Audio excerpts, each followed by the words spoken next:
It's Friday night. Your suitcase is open on the bed. Half-folded clothes spill over the edges. Your toothbrush sits on the nightstand like it's judging you. There's a group chat buzzing with airport selfies and "can't wait" messages. And you're sitting there, staring at your own living room. The familiar lamp, the quiet hum of the fan, the soft indent on the couch that fits your body perfectly. And a small, almost guilty thought drifts in. What if I just didn't go? Not because you're tired, not because you're broke, not even because you hate the people you're traveling with, but because something inside you feels more at peace staying exactly where you are. And here's the quiet part no one really talks about. There's a deeper psychological reason why this happens. And once you understand it, you might stop calling yourself boring or antisocial or old before your time. In fact, you might start seeing it as a very specific kind of intelligence. In 2016, researchers from the London School of Economics and Singapore Management University published a study that surprised a lot of people. They found that highly intelligent individuals reported lower life satisfaction when they socialized more frequently. In other words, for some people, constant stimulation, new places, new faces, new experiences, doesn't energize them, it drains them. Now, this doesn't mean you're a misunderstood genius because you like your couch, but it does point to something important. The brain isn't universally wired to crave novelty in the same way. And that's where we need to start. Travel, at its core, is novelty. New sounds, new smells, new logistics, new social rules. Even something simple, like ordering coffee in a different city, requires tiny bursts of cognitive effort. Your brain has to stay alert. And alertness costs energy. Psychologists have long talked about something called optimal arousal. The idea, dating back to research in the mid-20th century, is that each of us has a different baseline for how much stimulation feels good. Too little, and we feel bored. Too much, and we feel overwhelmed. Some people need the buzz of an airport terminal to feel alive. Others feel most alive in the quiet hum of their own kitchen. If you'd rather stay in than travel, your nervous system might simply be tuned toward lower stimulation environments. Your brain might prefer depth over breadth. And that's not laziness, that's wiring. Think about what travel actually demands. You're navigating unfamiliar streets. You're sleeping in a different bed. Your routines, your morning coffee ritual, your evening wind down are gone. Even if the trip is relaxing, your brain is constantly scanning. Where am I? Is this safe? What's next? That low-level vigilance triggers stress hormones like cortisol, not panic-level stress, just background alertness. For some people, that mild stress feels exciting. It spikes dopamine. It feels like expansion. For others, it feels like static. You know that subtle tension in your shoulders when you're somewhere unfamiliar? That's your nervous system doing its job. And if you're more sensitive to that signal, you'll naturally gravitate toward environments where your body can unclench. There's a personality trait psychologists call sensory processing sensitivity.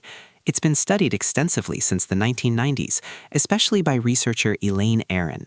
People high in this trait process information more deeply. They notice subtleties. They reflect more. They feel more. But that depth comes at a cost. Overstimulation hits harder. So while someone else sees a new city as a playground, you might experience it as a flood. Beautiful, interesting, but still a flood. And here's where the social feedback loop starts. You decline the trip. Your friends tease you. You never go anywhere. Live a little. You're such a grandma. You laugh it off, but a small part of you absorbs the message. Something's wrong with me. So next time, you force yourself to go. You pack the suitcase. You show up at the airport. You smile in the photos. And by day 3, you're exhausted, irritated, counting the hours until you can be back in your own bed. Your friends don't see that part. They just see you being moody. So the story reinforces itself. You're the difficult one, the low-energy one, the boring one. But here's the truth. You're not avoiding travel because you lack curiosity. You're avoiding it because your curiosity runs differently. Some people explore outward. Some people explore inward. When you stay in, what are you actually doing? You're rearranging your bookshelf, you're cooking something new, you're going down a 3-hour rabbit hole about a random topic at 11 p.m. You're journaling, thinking, processing. That's exploration too. It's just quieter. In 1971, psychologist Mihaly Csikszentmihalyi introduced the concept of flow. That deeply immersive state where time disappears. For many people who prefer staying in, flow happens in controlled, familiar environments. Your room, your desk, your kitchen, places where your brain isn't wasting energy adapting.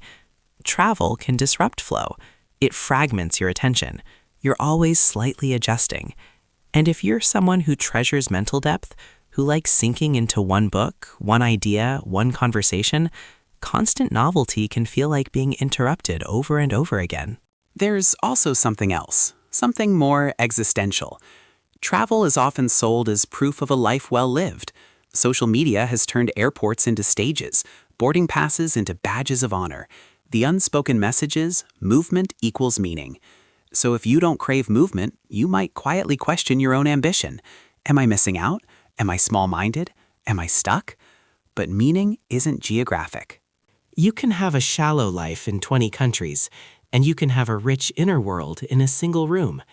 When you'd rather stay in, it may be because you experience satisfaction through familiarity. Psychologists call this need for cognitive closure in some contexts, the comfort of predictability. But it's not about being rigid. It's about conserving mental bandwidth for the things that matter most to you. Your home is not just a place, it's an extension of your nervous system. The light hits the wall at a certain angle. The floor creaks in a way you recognize.